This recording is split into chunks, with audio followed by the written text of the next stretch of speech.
What up, everybody? Welcome back. Welcome back Welcome back. to the next Welcome back. episode of Don't Do That. Don't do that. Right here on 16 TV on Epic Fridays. Yep. Epic Fridays, y'all. Epic Fridays. My God. Oh, behind these glasses, I have had some gummies. Uh-huh. Oh, my. Oh, yeah. Okay. Fun times, fun times. Fun times, everybody. It's Friday, and I'm ready to sing.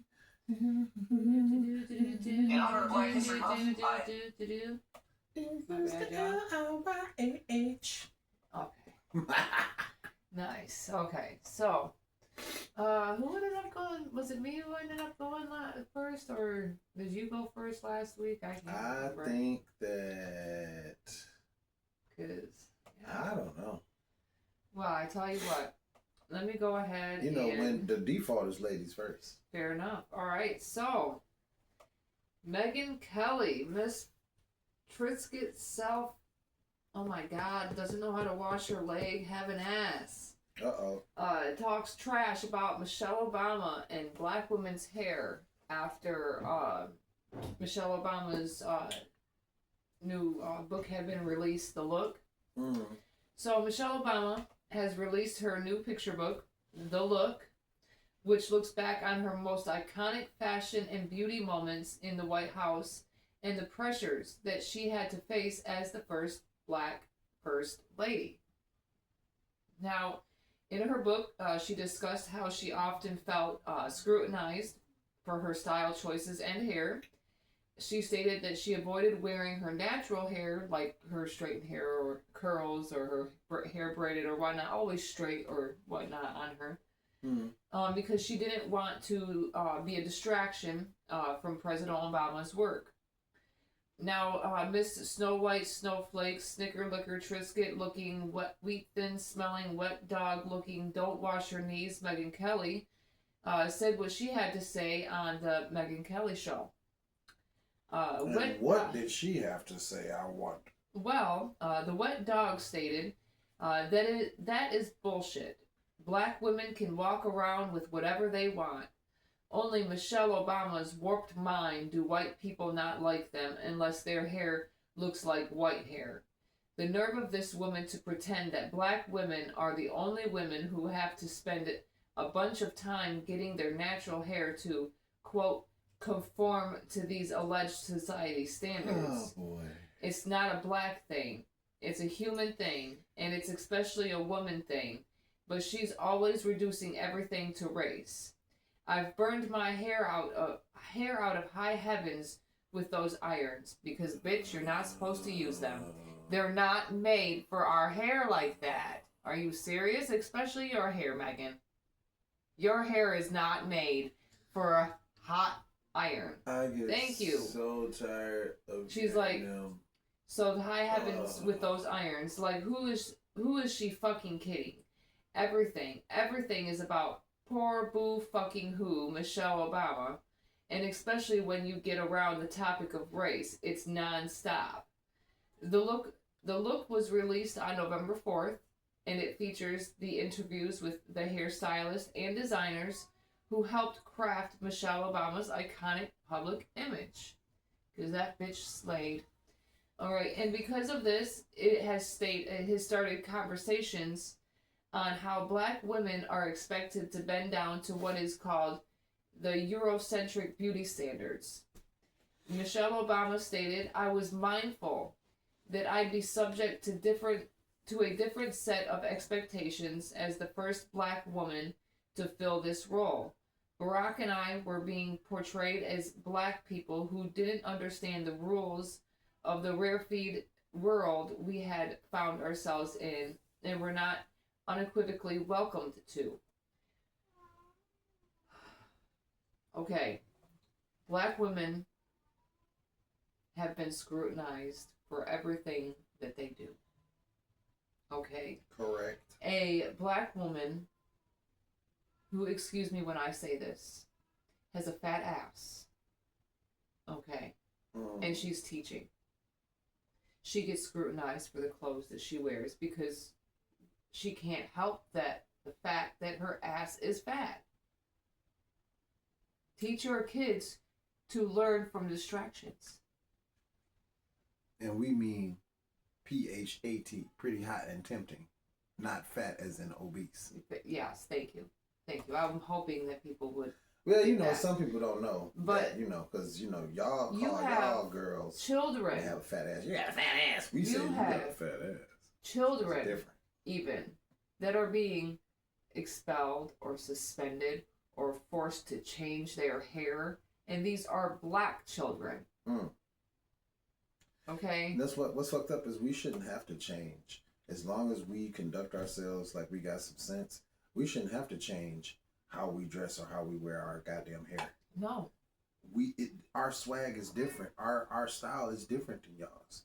So if I got the position of being the president of the United States, I'm going to dress in suits, but I'm not going to look like every other president because I have swag. So my suits are. Well, everybody is deny myself because different. I'm in a position. As long as I'm doing my job, who gives a fuck how I dress? Exactly. All right, guys, we have sour green apple, rocket stick from House of Dank.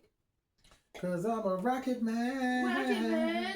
Make sure you stop at House of Dank. They always have great deals, and you earn points for the money that you spend. Bitch, I know I did not leave a lighter out there. Womp womp womp. Oh, son of a bitch. All right, well. All right, well, while she's out there getting a ladder, I will tell you that I've got something for you. Well, I still got something for you. Did y'all see the new trailer for the movie Michael? Well, I saw it, and his nephew Jafar will be playing the lead role of Michael Jackson. It is a Michael Jackson biopic. It is going to be basically like Ray was when Jamie Foxx did Ray. It's going to be something like that. Okay. Now, they said that Nia Long is going to be in the film. I am assuming that Nia Long is going to be his mama. Nia Long is going to be Michael Jackson's mama. And Coleman Domingo, you may remember him from, what was it, Fear the Walking Dead? Yeah. Fear the Walking Dead. Coleman Domingo was Strand. And let's see, Friendly Neighborhood Spider-Man, he was the voice of Norman Osborn. Euphoria. Yeah. And yes, and also in Euphoria with Zendaya, Coleman Domingo is also in that. He is an excellent actor, black excellence. Very well done. Love you, brother. Sir. Love your work. Very well done. And so he will probably be Joe Jackson. I'm just assuming because that's perfect casting. Look, so the way he portrayed himself in Fear the Walking Dead was fantastic, and I feel because of that. Yeah, he did a great. Everything I've seen this brother in, he's done a great job. Now the director is Antoine Fuqua, which I know that there's a movie that he's done that I can say Antoine Fuqua has done this movie. You can probably look that up, but I know that he did an episode or two of The Mandalorian. Antoine Fuqua. I know he did an episode or two of The Mandalorian. And that is Lionsgate Universal who is doing this. I don't know. I think it's coming out pretty soon, though. Fuqua. But yeah, that'll be coming out pretty soon. You know, because a lot of stuff that I used to do on the show was the Equalizer. The Equalizer. Okay, boom. With Denzel Washington. So my man's got directorial chops. He's done the work, and he's got a pretty decent cast with him. Training Day. See, look at that. All right, so let's get ready for this Michael Willis movie. Fans. Let's see what's going on. I've seen a lot of people in the comments saying, "Well, that's not, Michael would have never approved that but Michael was a perfectionist, and we all know that. So of course, he would have tried to do something that would have been mind blowing for all of us. Oh, he's done a lot of stuff. Yeah, be looking out for that. Be looking out for that. If you're a Bruce Willis fan, I'm sorry. On a side note here, because it's Bruce Willis. Yeah, he did a lot of Bruce Willis. He did, one of them is Tears of the Sun. King Arthur was one of them. Emancipation was one of them with Will Smith. So he's definitely got... The Replacement Killer. Yeah, he's got... Replacement Killers. He's got some chops on him for the direction. Oh, and What's My Name? Muhammad Ali. All right. So did you want to go with your next one? Or? Yes. So this one, you ICE agents are out of fucking control. Okay. They stay out of control. So teacher is violently dragged out of Chicago daycare by armed ICE agents. Because they don't have anything better to do. Right? Now. Female teacher, right? Yes. Oh, yeah, so they're beating up on women now. On November 5th, ICE agents raided a daycare in Chicago and violently arrested a daycare worker in front of the kids and parents. Alderman Matt Martin said the employee at Raido del Sol was taken into federal custody shortly after the school had opened at 7 o'clock in the morning. Plenty of witnesses state that she did work there and that there were children, parents, and teachers that were indeed present when the tyrants went in and violently dragged, excuse me while I say this, Diana Patricia Santillana Galino out of the building. Truth. That's a mouthful. Diana, that's what she said. Diana stated in Spanish to the ICE agents that she indeed had papers to be here. The ICE agents thought it was okay to just go search the rest of the daycare as well, and with kids frightened. While in the process, they decided they were going to ask others whether or not they had their papers available. So you have Miss Mayonnaise herself, Tricia McLaughlin, Assistant Secretary of Department of Homeland Security, stated on X, denying that the daycare was specifically targeted. She said the situation began as a traffic stop of this female illegal alien from Colombia, who was registered owner of the vehicle. The driver refused to stop, leading officers on a pursuit that ended when the car entered a shopping plaza. Both occupants then ran into the daycare and attempted to barricade themselves inside. Now, it was stated that the woman had a valid work permit to be here, and of course, ICE didn't have a warrant to even go inside the building. And according to Miss Mayonnaise, a work permit doesn't mean anything because it was approved under the Biden administration.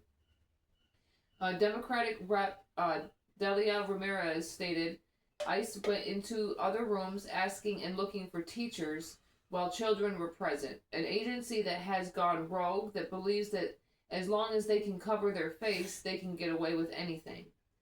Parents are devastated about this. They said that this teacher has in fact poured herself into making sure these kids were well taken care of. These parents and children didn't even feel safe to take their kids to daycare because the ICE agents have free will to do what they want. What are they going to do when the people revolt? There are more of the people than there are of them. They are counting on you doing some stupid shit. Now, they are going to count on that, and the sad part is they're probably going to receive that because you continue to go into these neighborhoods like this. This woman is allowed to be here. She is not a violent offender. She is doing what has been requested of her. What happened to the other person that was in that vehicle?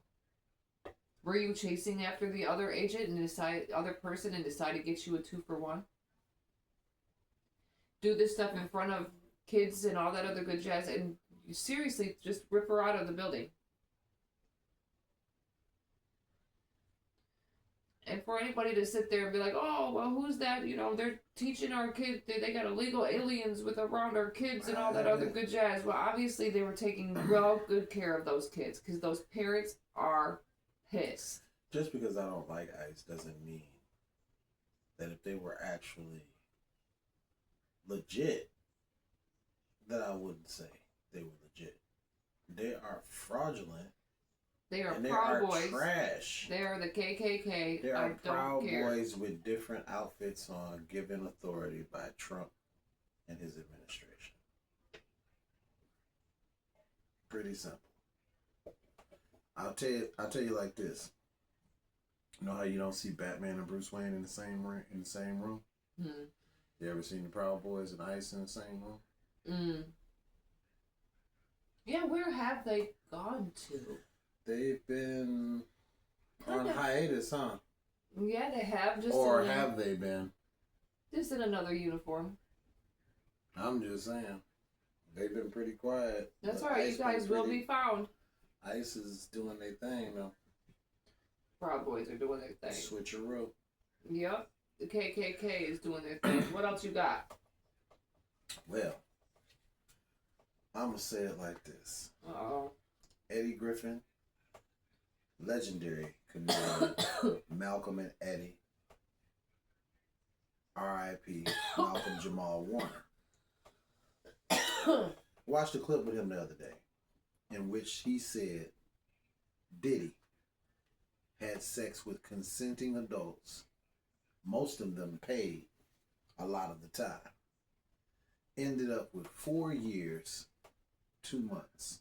Huh. After which, I'm sure he will do some probation, right? Oh, I'm sure. Robert Morris. And counseling. Robert Morris, who is spiritual advisor to Donald Trump. And this is me backtracking on a story that we did once before, but I didn't get in depth. Okay?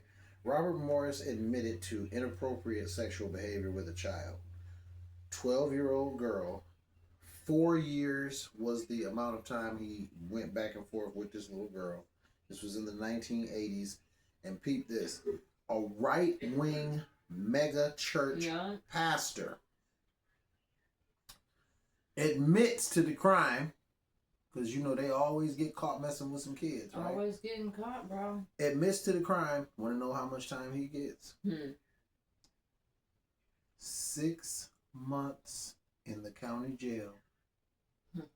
9 years probation. Yeah. Oh, and add on that. And he has to pay $250,000, but the money means bullshit to me. I know. The money means nothing to me. What bothers me is that you're getting 9 years probation and 6 months in the county. So they're like patting you on your forehead like you did. Wait. Oh, you did a little. Oh, that's because look shame at how on much... you.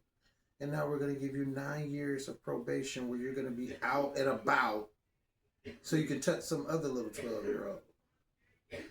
But look at what they No bueno. No bueno. So did he get 4 years and 2 months with grown folks? But this guy gets 6 months in the county, not even real jail time, in the county. Probably sectioned off from every damn body because he's an evangelist, right? So easy time, right? Must be nice to be a white and evangelical, because admitted to 5 counts of lewd acts with a child, all felonies. The plea deal means he has to pay $250 in restitution. Suspended 10-year sentence requires he serve just 6 months, and he must also register as a sex offender. Boo-hoo. Because you are a sex offender, motherfucker. All right, so the victim's name, Cindy Clemshire, says more than 100 times in a 4.5-year span, beginning December 1982, when Morris was 20 years old. She said Morris felt her breasts and under her panties and told her never tell anyone about this. It will ruin everything. Now, this is a traveling pastor coming to her home, trusted by the parents. He's preaching a good word. Wow, he's got the good book in his hand. Touching the baby under their own home. So if this was Trump's spiritual advisor, now we know what may have given him the spirit to go to Epstein Island. Go to Epstein Island. He said, now this is what he says. He says, and this is his own words, he says that it was kissing and petting and not intercourse, but it was wrong. It was a 12-year-old. Don't try and justify it. Why? Why She was is it 12. always being justified? The hell? It was just kissing and petting, but it was wrong. Obviously. Yeah. Weirdos, man. Must be nice to be a white guy, where you can get 9 years of probation For touching a child. for touching a 12-year-old. Oh, well, that was years ago. Do we care? Let's see. All right, if he was a black pastor, would you have cared if it was years ago? Exactly. Shut your ass up. Exactly. Shut the fuck up. Shut your ass up. Wrong is wrong. Let me get that. Mm-hmm. Wrong is wrong. It is. Ain't no different set of rules. There shouldn't be. But there is, obviously. Obviously. I mean, it just sounds fucked up all the way around. Grown people that were paid, that consented to sex, this man gets 4 years and 2 months. Now, because a very wise woman told me to say this, and I think it goes without saying, but I'm going to say it. I do not condone what Sean P. Diddy Combs did. Now, I'm not saying I condone what he did. I'm saying that the scales are unbalanced as fuck, is what I'm saying. 9 years probation, that's barely a slap on the fucking wrist. He gets to go home, enjoy his home, and possibly touch somebody else. 6 months, that's just a cleansing. 6 months in the county, you know they ain't gonna put him in Gen Pop in the county. He's gonna be treated like a celebrity in the county. He's gonna probably get all types of good food, all types of perks. All sorts of. And then go home for the rest of his 9 years.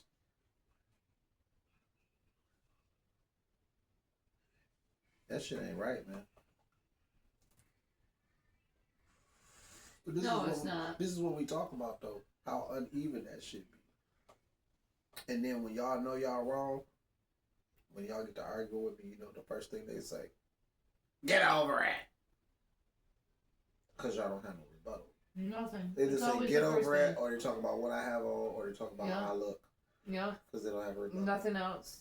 Nothing else, because they know they either probably one of them or they probably a victim. Not even a survivor, a victim. But I know that they're upset right now. I mean, I'm not saying that we won or did anything, because as I told you, I'm not a Democrat or a Republican, but just to see someone shit in Trump's cornflakes, I was happy to see the blue wave. Oh, absolutely. I was happy to see the blue wave. Just to see somebody throw a couple turds in his cornflakes made my fucking day. Mm-hmm. Yeah. Shout out to Zara Mamdani. Salute. Do your thing. Stay brave, courageous. Lead your people, my brother. Lead your people. All right, that's it. That's all I got. All right, y'all. It's Friday. And it's over. And we about to finish getting high. We about to finish smoking. All right, guys. I'll see y'all in the morning for Truth Paste. All right, so don't forget to like, comment, share, subscribe, and get notified for each and every time we drop new content on here. So 16TV2, 16TV1, come together as one. Until next time, everybody, deuces. We'll see you next time on That Is Hell Monday.